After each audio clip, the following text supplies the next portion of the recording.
Happy Friday Eve, everybody. This is the Horn Takes podcast. You're very rough around the edges. Texas sports talk destination. I'm your host, Sean Redfern. It's Deep Dive Thursday. On Deep Dive Thursday, we're going to have Sean's 4 big questions of the game for this weekend's game against the BYU Cougars. We'll do a deep dive into those BYU Cougars. We'll do a big statistical analysis of where Texas stands right now statistically, where the BYU Cougars stand statistically, where both of those schools' schedules to this point stand statistically, and what that all means for the game on Saturday. We'll have some random college football thoughts. They're really not random. They're all about Texas, including some Texas roster updates this week. For those of you that don't know, we go Monday, Tuesday, Thursday, Friday at 12 noon Central Time. Been doing that for a few weeks now. Love it. Much better than the old format. Shows were getting too long. Wasn't as engaged. Really enjoying going every day except for Wednesday. I wish I could go Wednesday. Just can't make it work. Check us out on Twitter, TikTok, and YouTube at Horn Takes. Follow and subscribe, folks. Won't cost y'all a thing. Help me out. I appreciate the support. If you guys just like to listen to podcasts, you can also subscribe to our podcast at horntakespodcast.buzzsprout.com or anywhere that you listen to podcasts. Sean's 4 big questions of the game. For this game, BYU Cougars. Let's get into it. I think the number one question for me, and I try to do these in like order of importance. I definitely did them in order of importance this time. Will the Texas defense get back on track, or will they make it 3 in a row? We've had 2 really poor defensive performances in a row. The Oklahoma game, tons of breakdowns. The Houston game, tons of breakdowns. Let Donovan Smith go for 378 yards passing. Just way too many big plays through the air in both of those games. Lots of poor communication in the secondary. Lots of loose coverage at times that is okay, I guess, if you can come up and make tackles. And that Oklahoma game really hurt us because we didn't make tackles.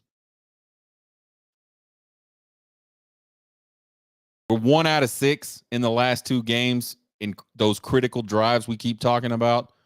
Those are the last drive of the first half, the first drive of the second half, and then the last drive of the second half. And we're talking defensively.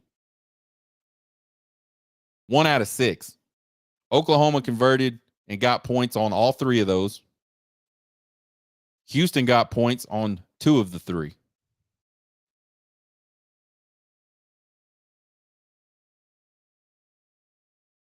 Did have a couple guys out in the secondary most of those 2 games. Jalen Catalon, safety, was out. Ryan Watts, the boundary corner's been out since Wyoming. Out since Kansas. Catalon went out real early in the Oklahoma game. He didn't play at all in the Houston game. Ryan Watts hasn't played at all since the KU game.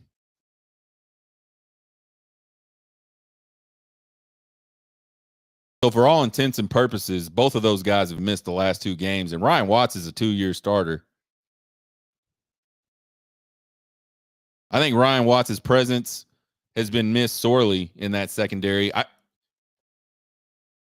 watched Ryan Watts for the last year and a half, and nothing really like blows up about him. Like nothing really pops out at you about his play. But I sure do notice it when he's not out there. So I think Ryan Watts is one of those guys that's just consistent. He's consistently doing what he needs to be doing. He makes tackles when it's time to make tackles. It's looking like both those guys might be back this week. If they are, that will be huge for this defense.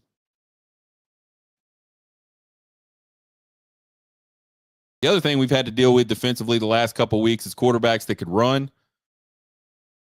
We saw Dylan Gabriel really hurt us with that.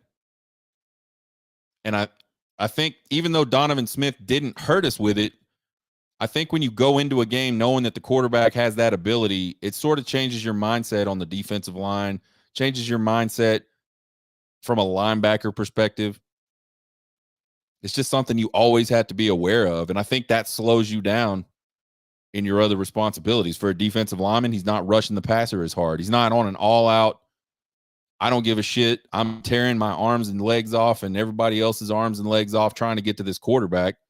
Because a running quarterback, a little bit of seam, bam, they're gone. You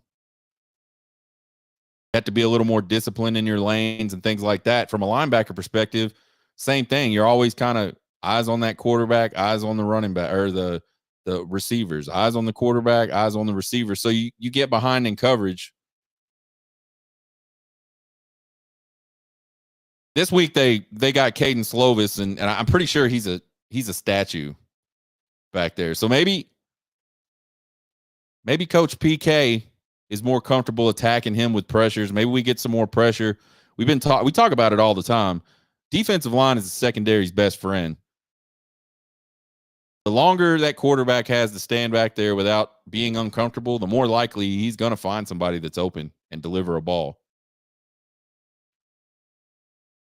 I think it's going to be important for this defense this week to step up as Maalik Murphy makes his first collegiate start.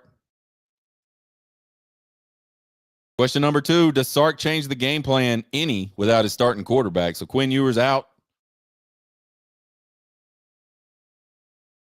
In comes Maalik Murphy.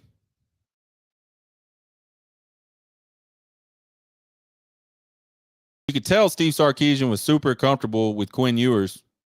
He says he's comfortable with Maalik Murphy. If that's truly the case, I don't think we'll see a whole lot of difference. Maybe some more running. Maybe lean on that running game a little more, which wouldn't hurt my feelings. BYU is terrible against the run. Like, absolutely. I mean, they're almost the worst team in the country against the run. Pardon. I'm wrong on that. They're not great against the run.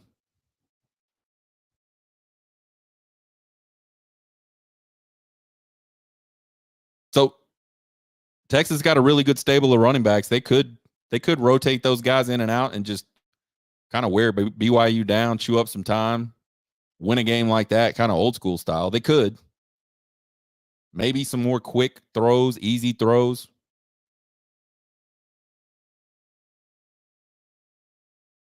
Or the other thought is, does he just go the other direction? I think BYU is going to load up the box to try to stop the run. I think defensively, that's their best strategy.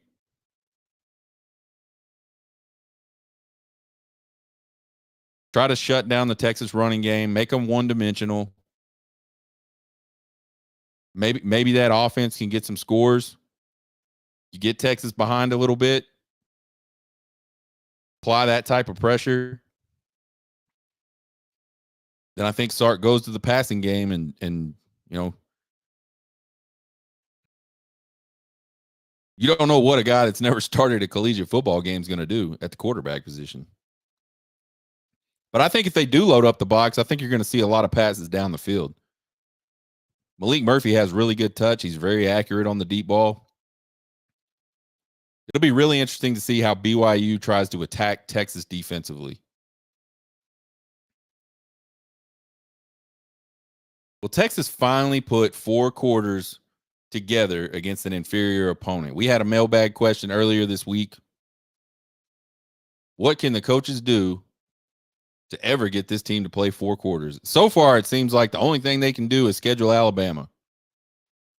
If they could just play Alabama every week, Texas would give you 4 quarters every single week. We've seen this team start fast, fade late, and hang on to win. We've seen them start slow, explode late to win. We've seen them start slow, play pretty well after that for the majority of the rest of the game, and then fade late and lose. Team's still pretty banged up. I know Sark said a lot of these guys are week to week that have been banged up since, Oklahoma, Wyoming, KU. And these aren't just These are like a lot of like guys that contribute at a high level. Quinn Ewers, obviously, your starting quarterback, who's having a hell of a year, man. I hate it for Quinn. Hate it to see him get hurt like that again.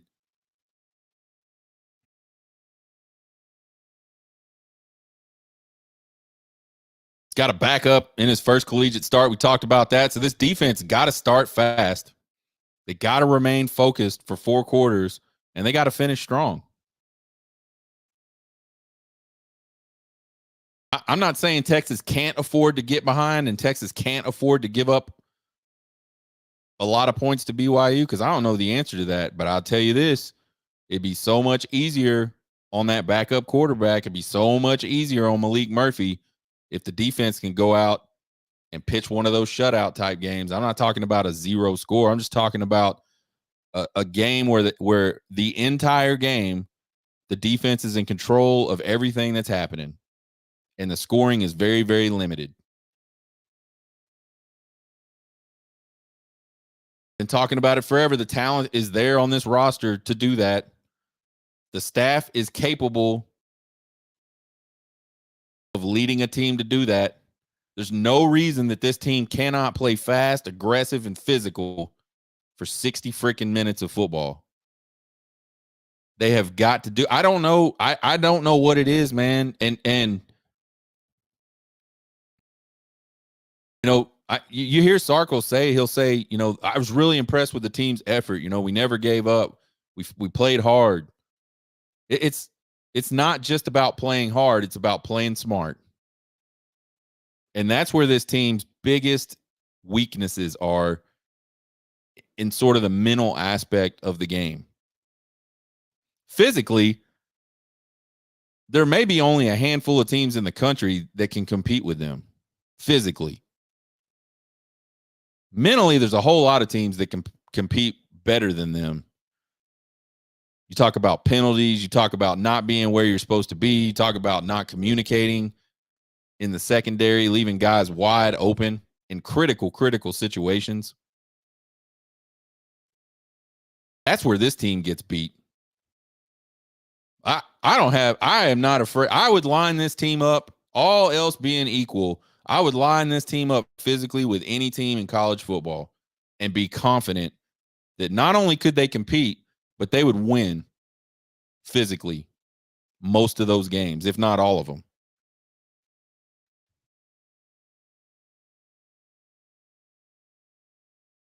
Got to play 4 quarters. Have to start it now. You have to make it a habit. Start making it a habit now, so by the end of the season, it's a habit.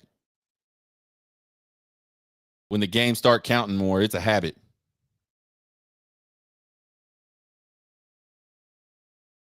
Last question, question number 4 of Sean's big questions of the game. Is this possibly the beginning of the Maalik Murphy era at the University of Texas? And what do I mean by that? I don't know what I mean by that. It's just a question. We don't know how long Ewers is going to be out. He, you know, Coach Sark says he's week to week, and that's just Coach Sark speak. It's not a lie. He is kind of week to week. They're gonna assess him every single day. He's really day to day. They're gonna assess him every single day. They just know it's not happening this week. It's probably not happening next week. I mean, I think minimum on some. Listen, I separated my AC joint in my shoulder. It is very painful. There's not a lot structurally wrong there. Like, you can't really hurt it any more than it's already hurt, but it's really painful. You don't have mobility, and this is in his throwing shoulder. I remember it was about a week before I could really raise my arm up above the level of my shoulder without there being just really intense pain in that joint area. So for a quarterback, that's a no-go. Like, you can't do it.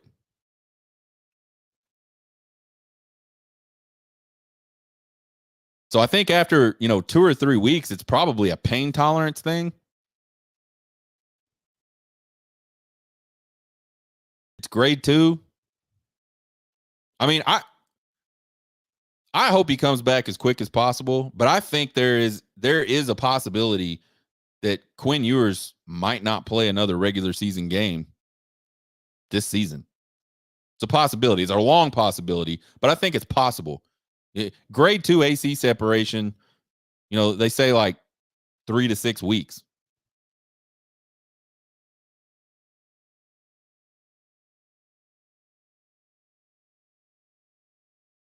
We don't know how good or bad Murphy's going to be.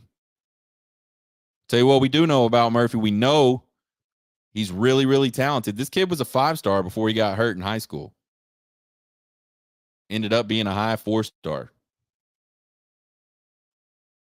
Maalik Murphy beat Quinn Ewers at the Elite 11 camp. Finished in the top 2. We know he's a leader. Coach Sark's told us that. You can see it on the sideline. His teammates like him. You could see that watching the game when he came in against Houston. There was one shot where he was warming up, and that's when it dawned on me that, oh, shit, Maalik Murphy's coming in the game. Quinn Ewers must be injured or something. You can see his teammates behind him. They are giddy. Just giddy that he's getting an opportunity to go in the game. And I don't think that's not a shot at like Quinn Ewers. I'm not trying to say nobody likes Quinn Ewers or anything crazy stupid like that. I'm just saying I think it's possible for the team to rally around multiple people at that position. And I think that probably whoever went out there for quarterback at Texas, whoever starts this game or whoever starts the subsequent games that Ewers can't start, I think the team's going to rally around him. I think a lot of these things about all of those people. We know Maalik Murphy's been in this system for about a season and a half. Guy, I know it's a spring game. He looked really good in that spring game. Just really impressive.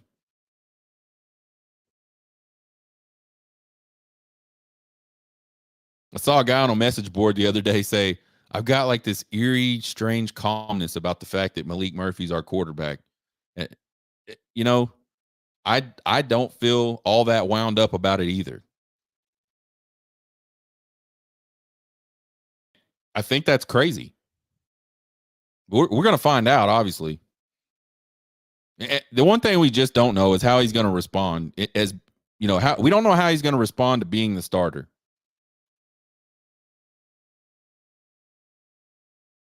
It's different. It's different coming off the bench. You hear that all the time. You see it in baseball even. You see these situations where guys that are used to starting games at the pitcher position, see it. You saw it a bunch of times here in game 7s of both the ALCS and the ALDS. Starting pitchers came in late in the game to pitch a few innings. Sometimes that doesn't work out for them because it's different for them. It's not something they're used to. Sometimes backup quarterbacks come into games by necessity and have hell of a game. And then they come back to start the next one out of necessity. And they don't fare so well. It's different. There's like a different mentality of like someone just pointing at you on the sideline and going, get your helmet, you're in, versus you getting to think about it and you trying to prepare for it, mentally going into the game. I think probably what it is when you know you're going to be the starter the next week, you put a lot of pressure on yourself. And when you just get pointed to and someone tells you to get in the game, you don't have time to have any of that. You don't even have time to think about it. You're just there.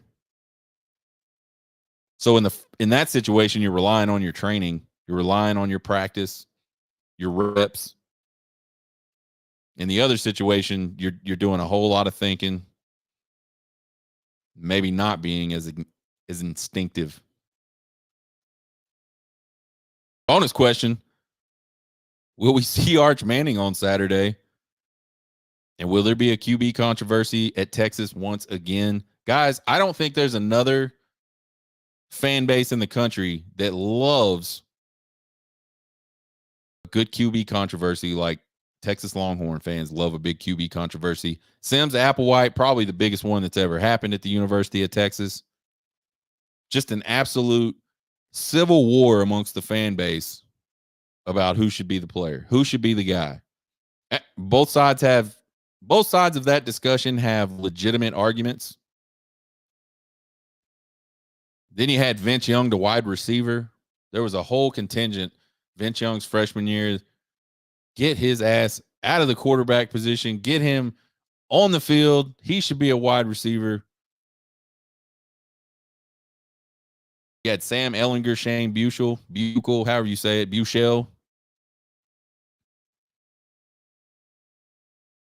That one didn't get as heated as Sims Applewhite, but I think it's kind of the same kind of thought process. And I think, again, both sides had good points in that little QB controversy that Texas fans made up. And then I think you look at from an Arch perspective. I mean, you had people in the Texas fan base that never talked about Maalik Murphy. It was either Quinn Ewers or Arch Manning. It's like Maalik Murphy didn't exist. And I talked about it on my show way back during fall camp when the depth chart finally worked itself out, and that was kind of announced that Maalik Murphy was in fact the second string quarterback. I talked about how you had all these people that just automatically assumed it was Arch Manning. And they act shocked when it was Maalik Murphy. So now you look on message boards and there's all kinds of chatter about, Arch Manning.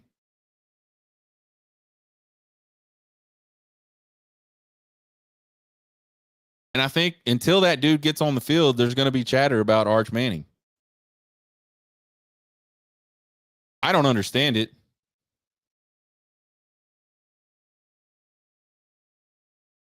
I don't think we're going to see Arch at all unless something just goes horribly wrong with Maalik Murphy. And I think the only two possibilities there really are some sort of injury, which God forbid does not happen, or he just doesn't play well. And we will certainly be hoping that that's not the case as well.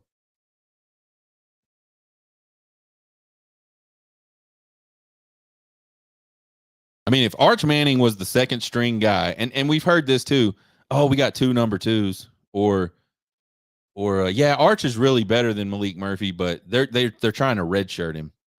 Folks, if Arch Manning was better right now than Maalik Murphy, Arch Manning would have went in the game on Saturday at Houston when it was a 3-point game and the rest of your season is on the line. I guarantee you Steve Sarkisian didn't just gamble with that. He didn't go, I think we can probably get out of here with the third best quarterback on the team. We'll just keep saving that shirt for Arch Manning. The other thing is, I know he didn't do that because Arch Manning could have played a game. Arch Manning could play 4 more games without losing his red shirt. So in my mind, there is absolutely zero doubt that Maalik Murphy is the second best quarterback in that quarterback room today, right now.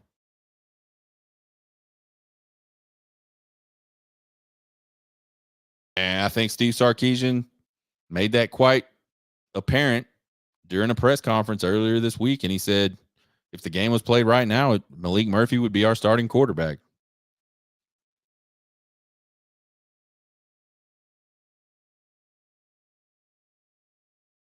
Time for a deep dive on those BYU Cougars. Man, we mentioned in the Quick and Dirty on Tuesday that BYU is pretty statistically bad. They are not in the top. They're not even close to the top 50 in any major statistical category, offense or defense, except for scoring defense.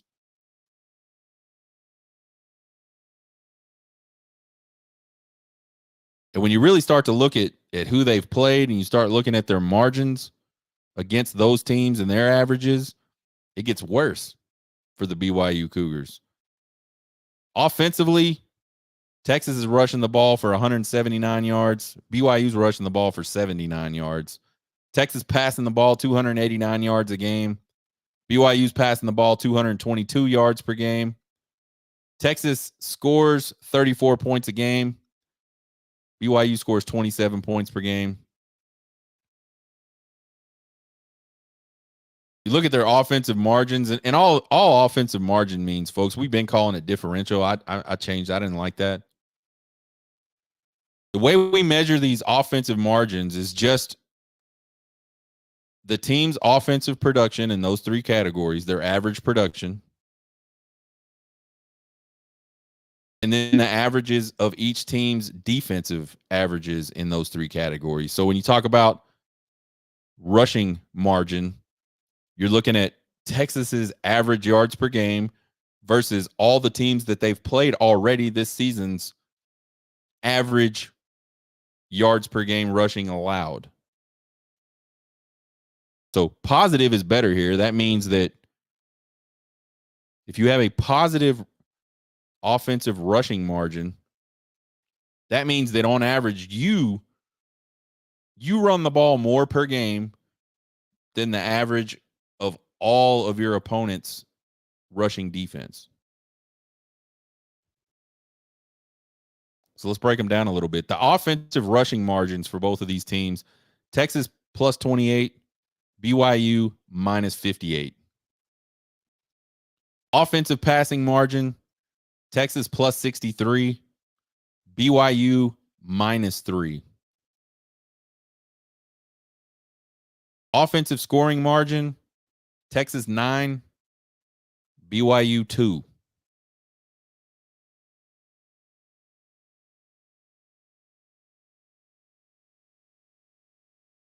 So as you can see, in all three margins, not only does Texas lead in all three of those categories just on its face, but if you dig into the margins, dig into their opponents and what they allow in those three categories, Texas has a dominant advantage offensively on paper.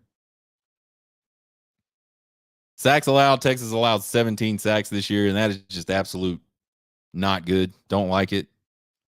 BYU's only allowed 7 sacks. So 10 sacks. So there's a place where BYU has an advantage over Texas offensively. Turnovers are even. Texas has turned the ball over 7 times. BYU's turned the ball over 7 times.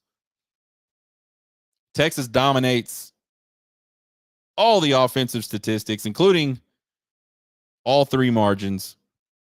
And again, BYU's only advantage offensively is they allow 7 less sacks than Texas does, which is pretty significant.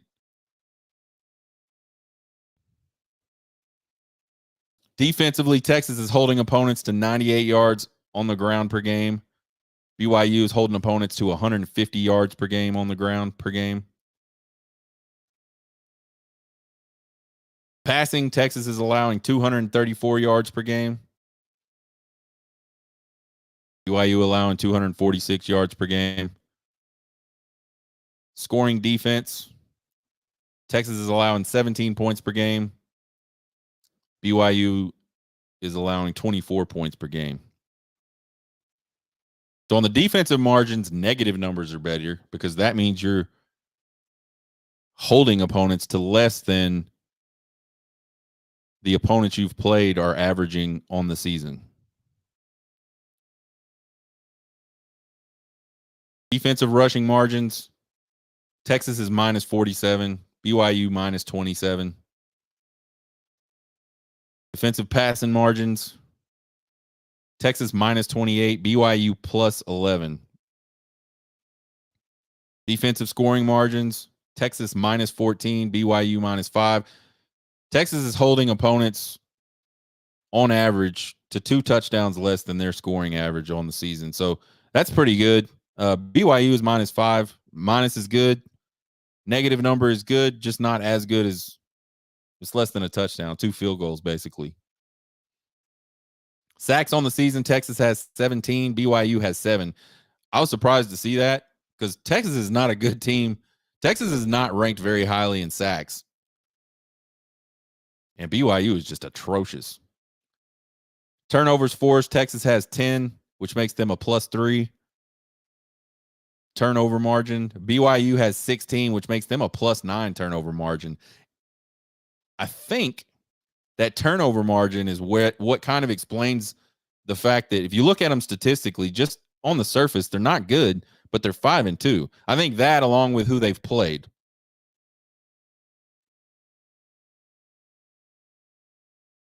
Strength of schedule, and again, we look at Sagarin ratings. If there's better ratings out there, let me know.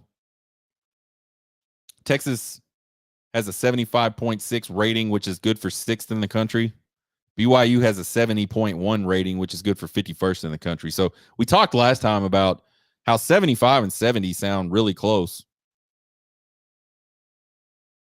but they're not. They're 45 places apart. Texas's opponents' average strength of schedule 70.6. BYU's is 70, which that's really close.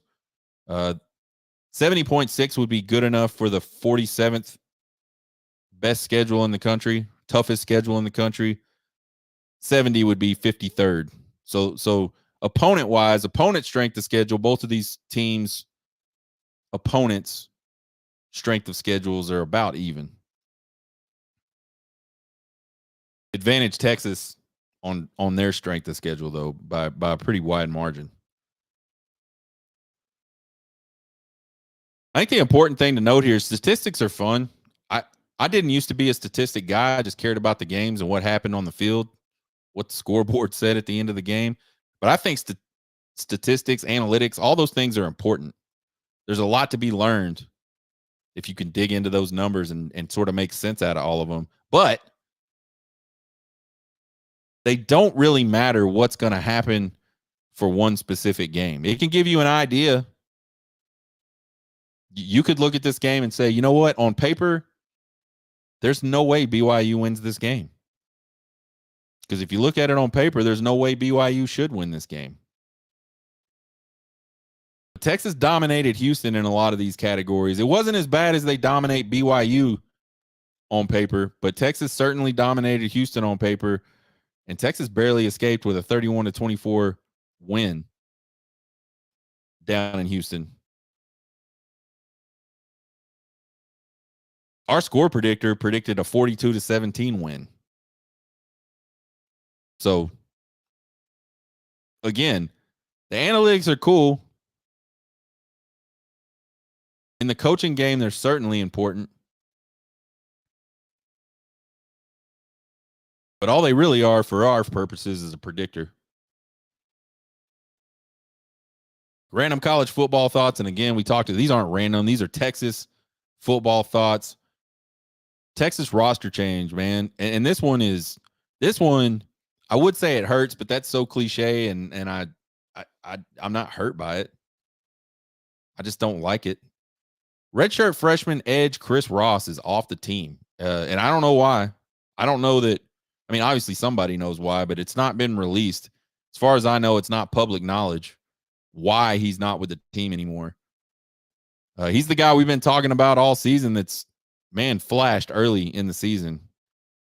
Maybe have to go look up his roster jersey's number and go, who the hell is that guy?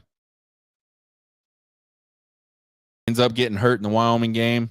Haven't heard from him since. Haven't even heard about him since. Hasn't been mentioned in any of the, hey, so-and-so's injured. He's not going to play this weekend, or he's week to week. Just hasn't been mentioned. I don't know. I don't know. I don't know.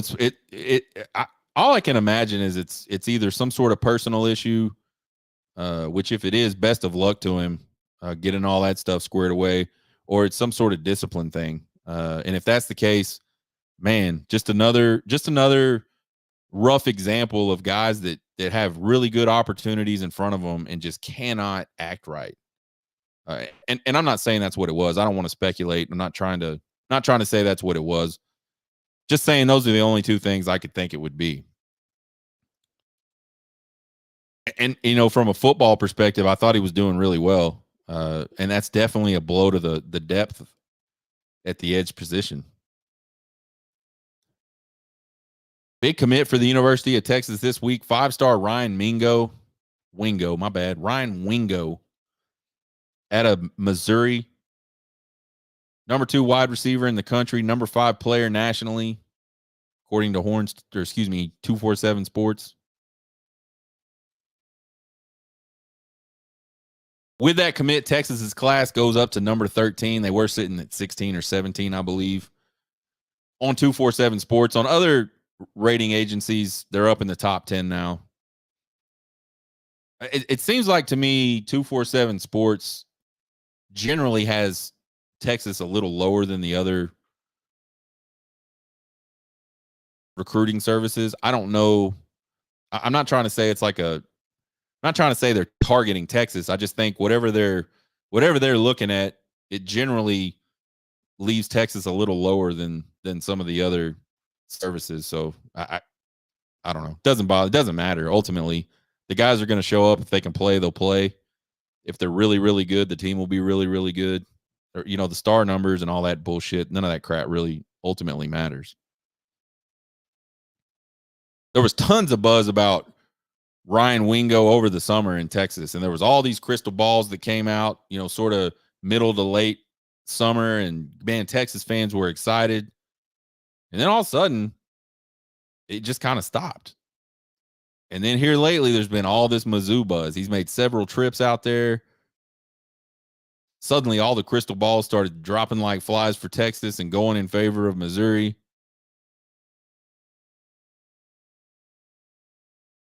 And then kind of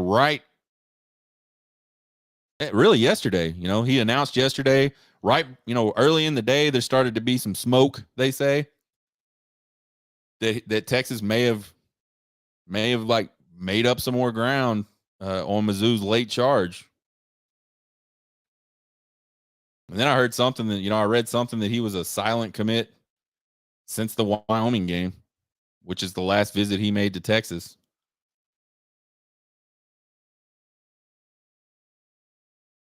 Ends up choosing Texas. All the Missouri fans lose their shit, and it has to be a money thing.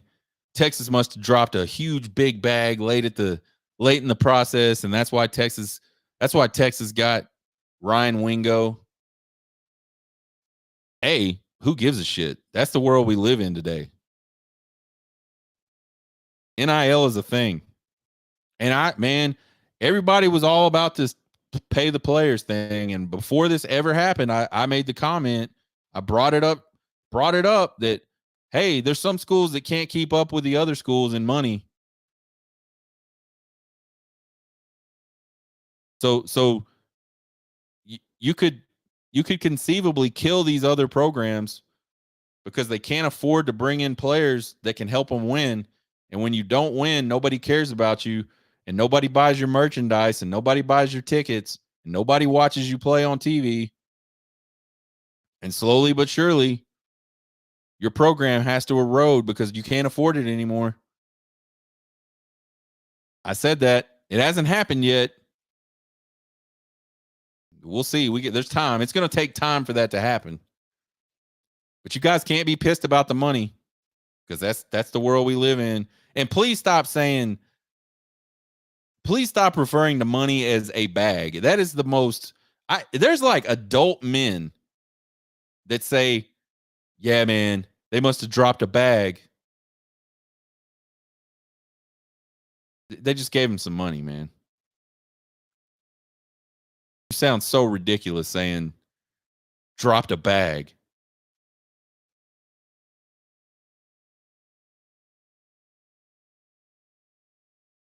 So anyway, Ryan Wingo is committed to the University of Texas, which is outstanding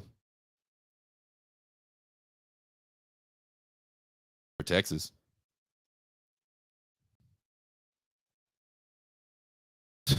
Sooner fans did not like it a couple weeks ago when I called West Virginia quarterback Garrett Green Mountaineer Baker Mayfield.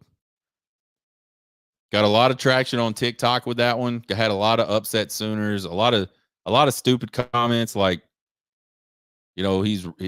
Baker Mayfield lives rent free in your head. Man, I'll tell you guys this. Baker Mayfield was a hell of a football player.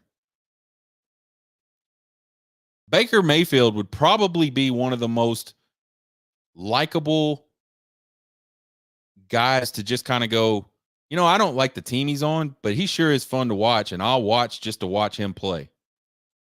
If he wasn't such a douchebag. My dislike for Baker Mayfield has absolutely nothing to do with his play between whistles.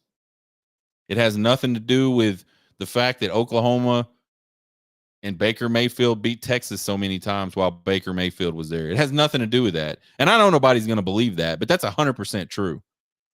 Baker Mayfield is just one of those dudes. He's like on my top 5 most punchable dudes list. Like, he's a dude that if I could get close enough to him, I might consider going to jail just to like scratch him off my top 5 most punchable faces list. And I honestly, when I watched that quarterback for West Virginia acting the damn fool when they scored that touchdown late against Houston, Baker Mayfield was the only thing that could compare to that. I've never seen another quarterback act like an absolute jackass for doing their job. Plus, they're both kind of little.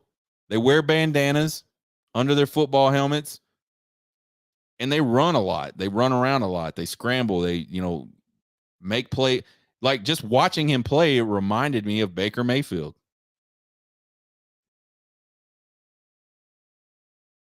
I feel like those dudes are clearly like the same kindred spirit. They're like, maybe they're the same soul in similar bodies in different dimensions at the same time.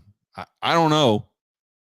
All I know is Garrett Green couldn't have acted more like Baker Mayfield if he tried at the end of that Houston game. So OU fans, don't be pissed at me because I called Garrett Green Mountaineer Baker Mayfield. Be pissed at Baker Mayfield for being such a douchebag.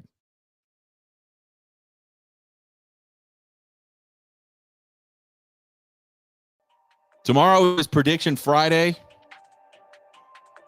We'll have our Trace Otra games for week 9. I looked at it a little last night. I kind of got an idea of which games I'm going to pick. We'll pick 3 of them. We were 3-0 last week, trying to go 3-0 again. We'll have our 4 keys for the BYU game and a prediction. We'll probably have some other random college football thoughts. We might have just some Texas football thoughts that we'll throw in random college football thoughts. Check out the podcast anywhere you listen to podcasts. You can check us out on Twitter, TikTok, and YouTube at Horn Takes. Follow and subscribe. Won't cost you guys a thing. I would appreciate the support.